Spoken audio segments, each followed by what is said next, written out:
Friends நம்ம இன்னைக்கு இந்த வீடியோல ரொம்ப ஈஸியா கனகாமரம் பூ எப்படி கட்டறதுன்னு பார்க்கலாம். கனகாமரத்துக்கு கூட அங்கங்க காக்கட்டான் வச்சு கட்டலாம். பூ கட்டறதுக்காக தேவையான அளவு காக்கட்டான் கனகாமரையும் எடுத்துக்கலாம். அடுத்து நார்மலா பூ கட்டற நூல்ல இந்த மாதிரி பூ கட்டறது ஸ்டார்டிங் எல்லாம் கட்டறீங்கன்னா உள்ளன் நூல் எடுத்துக்கங்க. ரொம்ப ஈஸியா இருக்கும். இந்த மாதிரி மேலே 2 கனகாமரமும் கீழ 2 கனகாமரமும் இந்த மாதிரி வச்சுக்கலாம். இந்த மாதிரி வச்சிட்டு ஃபர்ஸ்ட் ஒரு 3 கண்ணி மட்டும் பூ கட்ட தெரியாதவங்களுக்காக ரொம்ப ஈஸியா கத்துக்கிற வகையில கொஞ்சம் மெதுவா கட்டி காமிக்கிறேன். அப்புறம் ஸ்பீடா கட்டிக்கலாம். இந்த மாதிரி கீழ் பக்கமா ஒரு சுத்தி நார்மலா பாருங்க. இந்த மாதிரி சுண்டு விரல் பக்கம் இருக்கிற 2 விரலை மடிச்சிட்டு ஆள்காட்டி விரல் பக்கம் இருக்கிற நூல் அப்படியே கீழ் பக்கமா சுத்தி நாட் போட்டுக்கலாம். அடுத்த கண்ணி பாருங்க, ரொம்ப ஈஸியா சொல்லி தரேன். இந்த மாதிரி மேலே 2 பூ எடுத்து வச்சுக்கலாம். இந்த மாதிரி கீழே 2 பூ எடுத்து வச்சுக்கலாம். கனகாமரம் வந்து 2 பூ வைக்கும்போது தான் பார்க்க அழகா இருக்கும். நம்ம வந்து 3 பூ 4 பூ வச்சு கட்டும்போது புசு புசுன்னு ரொம்ப குண்டா இருக்கிற மாதிரி இருக்கும். இந்த மாதிரி கீழ் பக்கமா ஒரு சுத்திட்டு நாட் போடுறது பாருங்க. இந்த மாதிரி சுண்டு விரலை மடிச்சிட்டு கீழ் பக்கமா அந்த நூல் அப்படியே சுத்திட்டு வந்து அந்த பரதத்துக்குலாம் கையை சுத்துவாங்க இல்லைங்களா, அந்த மாதிரி சுத்திக்கிட்டு வந்து அப்படியே நாட் போட்டுடலாம். அடுத்தது பாருங்க, மேலே ஒரு காக்கட்டான் பூவும் இந்த மாதிரி கீழே வந்து 2 கனகாமரமும் வச்சுக்கலாம். இந்த மாதிரி வச்சுட்டு கீழ் பக்கமாக ஒரு சுற்றிக்கங்க. கீழ் பக்கமாக சுற்றும் போது இந்த மாதிரி நூலை கொஞ்சம் இழுத்து சுற்றிக்கங்க.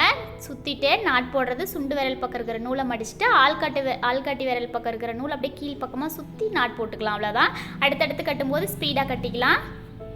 பூ கட்டுறதுலேயே வந்து நம்ம கை கட்டு கட்டுறோம்னா நிறைய மெத்தட் இருக்குது. அதில் வந்து இந்த மெத்தட் ரொம்ப ஈஸியான மெத்தடு. பூ கட்ட தெரியாதவங்க கூட ஒரே நாளையிலேயே ஒரு 2 டைம் 3 டைம் கட்டி பார்த்தாங்கன்னா ரொம்ப ஈஸியாக கற்றுக்கலாம்.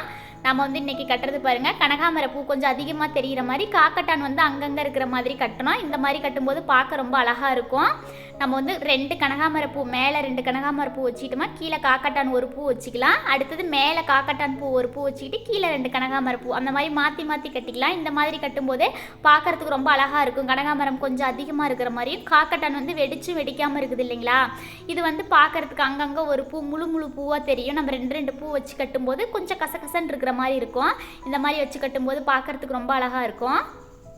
அங்கங்கே காக்கட்டான் எவ்வளோ அழகாக தெரியுது பாருங்கள். நம்ம வந்து ஒவ்வொரு பூ வச்சதுனால தான் இந்த மாதிரி அழகாக தெரியுது. 2 பூ வச்சோமா அந்த அளவுக்கு இருக்காது, கசகசன்னு இருக்கிற மாதிரி இருக்கும். நம்ம இதே மாதிரி எவ்வளோ நீளம் பூ கட்டினாலும் இதே மாதிரி அழகாக இருக்கும். ட்ரெடிஷ்னல் முறையில் இருக்கும். நம்ம மற்ற மல்லிகை பூலாம் வைக்கும்போது, அதாவது குண்டு மல்லி முல்லை பூலாம் வைக்கும்போது தலைவலி பிடிக்கும். அந்த மாதிரி தலைவலி பிரச்சனை இருக்கிறவங்களாம் இந்த மாதிரி காக்கட்டான் பூ வைக்கலாம். இந்த மாதிரி பூ வந்து வாசனையும் இருக்காது, பேப்பர் பூ மாதிரி அவ்வளோ சீக்கிரம் வாடவும் வாடாது. அதனால் இந்த பூ வைக்கும்போது தலைவலி அவ்வளோக்கு இருக்காது.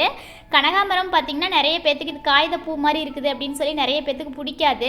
அதனால நம்ம கனகாமரம் எப்போ கட்டினாலும் இந்த மாதிரி 2 பூ வச்சு கட்டுங்க. இந்த மாதிரி கட்டும்போது தான் வேணி ரொம்ப குண்டா இல்லாமல் இந்த மாதிரி பார்க்கறதுக்கு நார்மல் சைஸ் இருக்கும்போது தான் வச்சுக்கிறதுக்கு ரொம்ப பிடிக்கும். ரொம்ப புசுன்னு வெறும் கனகாமரையாக இருக்கும்போது பார்க்கறதுக்கு அவ்வளோக்கு நல்லா இருக்காது. அதனால இந்த மாதிரி 2 பூ வச்சு கட்டுங்க.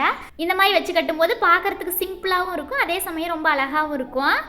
நம்மளுக்கு இது கூடவே இன்னும் கொஞ்சம் இலைகள்லாம் வச்சு கதம்பம் மாதிரி வேணும் அப்படின்னா இடையில மறிக்கொழுந்து வச்சுக்கலாம், கோழி கொண்டை வச்சுக்கலாம், துளசி வச்சுக்கலாம். இந்த மாதிரி நம்மளுக்கு எந்த பூக்கள் ஈஸியாக கிடைக்குதோ அந்த பூக்கள், செவ்வந்தி அங்கங்கே வச்சு கட்டிக்கலாம். பார்க்கறதுக்கு ரொம்ப அழகாக இருக்கும். இந்த மாதிரி மெத்தடில் நம்மளுக்கு எவ்வளோ நீளம் வேணுமோ அவ்வளோ நீளம் வேணி கட்டி எடுத்துக்கலாம். அவ்வளோதான் பாருங்கள், லாஸ்ட்டுக்கு வந்துட்டோம். பூ கட்ட தெரியாதவங்களும் இந்த மெத்தடில் கட்டும்போது ரொம்ப ஈஸியாக இருக்கும். இதே மாதிரி மெத்தடில் நம்ம கோர்த்தும் எடுத்துக்கலாம். இந்த வீடியோ பிடிச்சிருந்தா மறக்காமல் நம்ம சேனலை சப்ஸ்கிரைப் பண்ணிக்கோங்க. அப்போ தான் நான் அடுத்தடுத்து வீடியோ போடும்போது உங்களுக்கு நோட்டிஃபிகேஷன் வரும். இந்த வீடியோ கடைசி வரைக்கும் ஸ்கிப் பண்ணாமல் பார்த்ததுக்கு தேங்க்யூ ஃப்ரெண்ட்ஸ்.